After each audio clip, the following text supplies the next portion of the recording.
ओम नमः शिवाय। नमस्कार दोस्तों, आज हम आपको भारत के 12 ज्योतिर्लिंग में से एक ऐसे दिव्य ज्योतिर्लिंग की कथा सुनाने जा रहे हैं जिसकी महिमा केवल एक मंदिर तक सीमित नहीं है। ये कथा है तपस्या, त्याग, करुणा और गंगा के अवतरण और भगवान शिव की असीम कृपा का। ये कथा है त्र्यंबकेश्वर ज्योतिर्लिंग का। कहा जाता है जो भक्त श्रद्धा से त्र्यंबकेश्वर का स्मरण करता है, भगवान शिव उसके जीवन के अनेक संकट को दूर करते हैं। लेकिन क्या आप जानते हैं त्र्यंबकेश्वर ज्योतिर्लिंग की स्थापना कैसे हुई? यहाँ गोदावरी नदी का उद्गम क्यों माना जाता है? भगवान शिव ने यहाँ ज्योतिर्लिंग रूप में प्रकट होने का निर्णय क्यों लिया?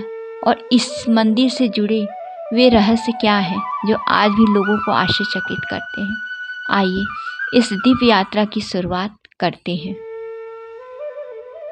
हजारों वर्ष पहले वर्तमान नासिक के पास स्थित ब्रह्मगिरी पर्वत का क्षेत्र, जो ऋषियों मुनियों की तपोभूमि हुआ करती थी, चारों ओर घने जंगल और वन थे।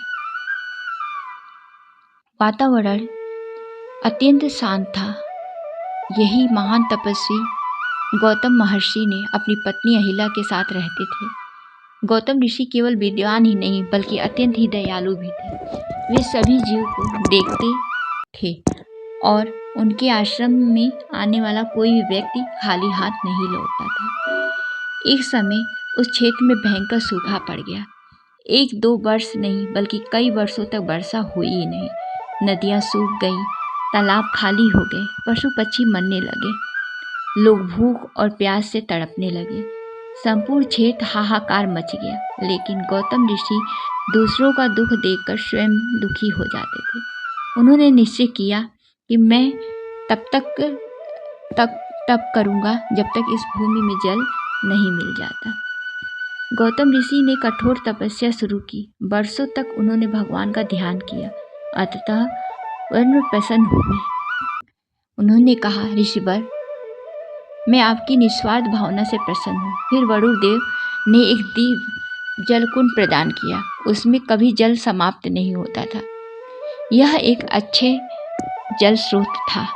अब केवल गौतम ऋषि ही नहीं बल्कि हजारों लोग, पशु पक्षी और ऋषि मुनि उसी जल के जीवन जीने लगे। समय बीतने लगा। गौतम ऋषि का सम्मान बढ़ता गया। सभी लोग उनकी प्रशंसा करने लगे। लेकिन संसार में जहाँ सम्मान होता है वहाँ कभी कभी ईर्ष्या भी जन्म लेती है। कुछ ऋषियों की पत्नी गौतम ऋषि और अहिल्या की प्रतिष्ठा पर जलने लगे। उन्होंने अपने पतियों को उकसाया। धीरे धीरे ईर्ष्या षड्यंत्र में बदल गई। ऋषियों ने भगवान गणेश की आराधना की और गणेश जी ने उन्हें समझाया गौतम ऋषि निर्दोष है, लेकिन वे नहीं माने। अतः गणेश जी ने लीला रची। उन्होंने एक दुर्लभ गाय का रूप धारण किया और गौतम ऋषि के खेत में प्रवेश किया। गाय फसल खाने लगी। गौतम ऋषि ने नुकसान पहुंचाए बिना हटाए प्रयास करने लगे। उन्होंने केवल घास की एक छोटी डंडी से गाय का स्पर्श किया, लेकिन उसी क्षण गाय भूमि पर गिर गई। ऐसा लगा जैसे मानो उसकी मृत्यु हो गई हो। सभी ऋषि तुरंत वहां पहुंच गए। उन्होंने गौतम ऋषि को गौ हत्या का आरोप लगा दिया। गौतम ऋषि स्तंभ रह गए। उन्होंने कभी ऐसा नहीं सोचा था कि ऐसा कुछ होगा। वे अत्यंत दुखी हुए। उन्होंने कहा, यदि मुझसे कोई अपराध हुआ है तो मैं उसका प्रायश्चित जरूर करूंगा। ऋषियों ने कहा, यदि तुम गंगा को यहाँ ले आओ तो जल से स्नान करो, तभी तुम्हारा प्रायश्चित होगा। गौतम ऋषि ने इसे स्वीकार किया। उन्होंने हिमालय जाने के बजाय उसी स्थान पर भगवान शिव का घोर तपस्या शुरू कर दिया। हजारों वर्षों की तपस्या के बाद पृथ्वी कांप उठी। आकाश में दिव्य प्रकाश फैल गया। देवता प्रकट हो गए और फिर स्वयं शिव वहां प्रकट हुए। भगवान शिव बोले, गौतम, तुम निर्दोष हो, तुम्हारे साथ छल किया गया है। लेकिन गौतम ऋषि ने किसी को दोष नहीं दिया। वो केवल संसार का कल्याण का ही प्रार्थना की। भगवान शिव ने माता गंगा को पृथ्वी पर आने का आदेश दिया। गंगा ने ब्रह्मगिरी पर्वत पर अवतार लिया। यही दिव्य धारा आगे चलकर गोदावरी नदी बनी। आज भी गोदावरी को दक्षिण गंगा कहा जाता है। देवताओं, ऋषियों और गौतम ऋषि ने भगवान शिव से निवेदन किया, हे महादेव, आप ही यहीं सदा निवास करें। भक्तों के कल्याण के लिए भगवान शिव ज्योतिर्लिंग रूप में स्थापित हो गए। यही त्र्यंबकेश्वर ज्योतिर्लिंग के नाम दिया गया।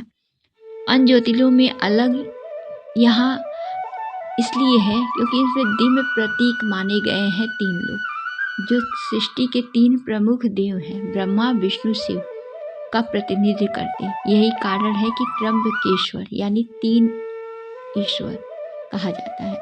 आज का यह भव्य मंदिर काले पत्थरों से निर्मित है। माना जाता है इसका निर्माण बालाजी बाजी राव ने कराया था।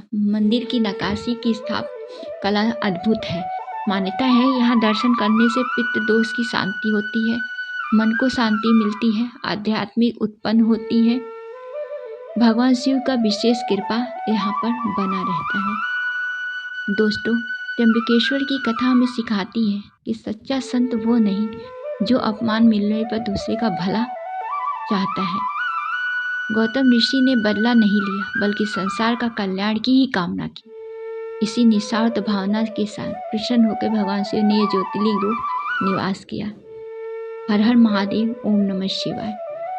अगर आपको त्र्यंबकेश्वर ज्योतिर्लिंग की दिव्य पसंद आई हो तो वीडियो को लाइक करें, चैनल को सब्सक्राइब करें और कमेंट में जय त्र्यंबकेश्वर महादेव लिखना ना भूलें।